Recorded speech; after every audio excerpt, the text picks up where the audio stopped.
여러분 안녕하십니까. 4월 24일 낮 김경국TV 시작하겠습니다. 조국 혁신당 조국 대표가 민주당 친명계의 좌장인 정승호 의원에 이어 개혁신당 이준석 대표로부터 정치 초보자 취급을 받는 망신을 당하고 있습니다. 민주당과 이재명 대표에게 윤석열 대통령과 영수회담을 하기 전 범야권 연석회의 개최를 주도해달라 이렇게 요청했는데, 이런 지하에 거절당했을 뿐만 아니라 이리저리 치이고 있는 것입니다.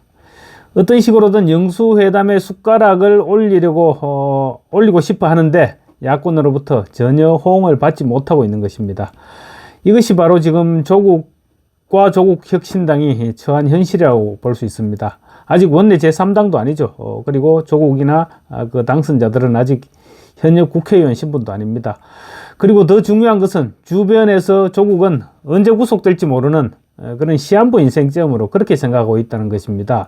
조국은 그 시한부 대표직을 어떻게라도 타개해버리고 지금 몸부림을 치고 있는데, 총선 때까지만 해도 동지인 줄 알았던 민주당의 입장이 완전히 바뀐 것입니다. 조국 대표가 지금 가장 하고 싶어 하는 것은 아마 윤석열 대통령을 만나는 그런 것 같습니다. 그런데 지금 용산 대통령실에서는 그들도 보지도 않고 또 간접적으로라도 어떻게라든 숟가락을 얹어버리고 노력했는데, 민주당 이재명 대표는 물론이고 심지어 개혁신당 이준석 대표까지 쓸데없는 짓을 하고 있다, 이런 핀잔을 주고 있는 것입니다. 교섭단체 구성에도 지금 전혀 협조해주지 않고 다른 어떤 사안에서도 지금 민주당으로부터 조국 대표는 전혀 도움을 받지 못하고 있습니다. 민주당과 이재명이 조국을 팽시킬 줄은 알았는데 예상보다는 그 시기가 빨리 다가온 것 같습니다. 총선 직후 당선인 조국혁신당 당선인 전원이 워크숍을 핑계로 문재인 전 대통령이 평산마을을 방문했죠. 친문의 계승자는 바로 우리 조국혁신당이다, 이렇게 사실상 선언을 했죠. 그런 온갖 쇼를 하고 다니는 사이에 민주당 그리고 이재명 대표와의 관계는 그만큼 멀어지고 있었던 것입니다. 개딸들은 진작부터 조국을 버렸죠. 심지어 조국 기생충의 줄임말인 조생충이라고까지 지금 개딸들은 부르고 있습니다.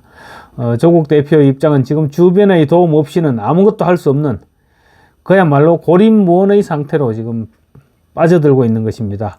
이준석 개혁신당 대표는 오늘 윤석열 대통령과 이재명 대표가 만나기에 앞서 범야권 연석회의를 소집하자, 이렇게 조국이 주장한 데 대해서 영수회담 앞에 여러 가지 이벤트가 달리게 되면 많은 사람들이 기대하는 대통령과 교섭단체 대표와의 만남 의미 자체가 바뀔 수 있다, 이렇게 얘기하면서 반대 입장을 분명히 했습니다. 그렇지만 이준석 역시 조국이 지난 22일 연석회의를 제안했죠. 그 이후 지금까지 가만히 있다가 오늘에서야 반대 입장을 밝힌 것을 보면 민주당의 반응을 살폈던 것 아니냐, 이런 분석이 가능할 것 같습니다. 정승호 의원이 확실한 반대 입장을 밝히고 나니 뒤늦게 이제 이준석도 입장을 밝힌 것 아니냐는 그런 해석도 가능할 것 같습니다. 어쨌거나 이준석은 오늘 오전 개혁신당이 국회에서 최고위원회의를 마친 후 기자들과 만나서 조 대표가 정당 생활을 하신 지 얼마 안 돼서 의욕적으로 이런저런 제안을 하시는 것을 긍정적으로 평가한다라고 말하면서도 범야권 연석회의는 말이 안 된다는 식의 반응을 보였습니다. 언론을 통해서 이재명과 민주당에게 충분히 그리고 적극적으로 어떤 제안이라도 가능한데 굳이 연석회의를 추진할 필요가 뭐가 있겠느냐, 우리는 이미 실제로 언론을 통해서 모든 제안을 하고 있다, 그런 얘기를 하면서 조국 대표에게 쪼크를 준 것입니다.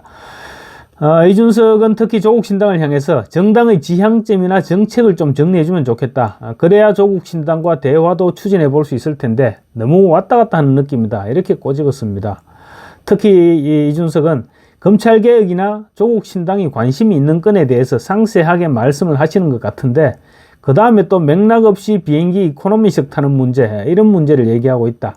혁신위나 이런 곳에서 다루는 주제인데 갑자기 들고 나와서 호응하기도 어렵고 같이 논의해보기도 어렵다고 말했습니다. 한마디로 대화 상대가 아직 되지 못한다, 아직은 조국신당과 대화를 못하겠다, 이런 얘기인 것이죠. 조국신당을 완전히 무시하는 발언이라고 할 수 있습니다.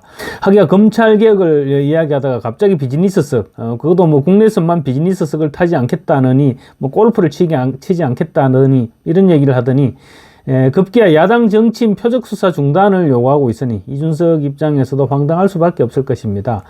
조국 대표 자체가 지금 울산시장 선거 개입 혐의로 수사를 받고 있습니다. 그러면서 표적 수사를 중단하라고 하면 자기에 대한 수사를 중단하라, 결국 그 말이 되는 것입니다. 그런 주장을 아무렇지도 않게 하는 조국의 인성을 아무리 이준석이라 해도 받아들이기는 쉽지 않았을 것입니다.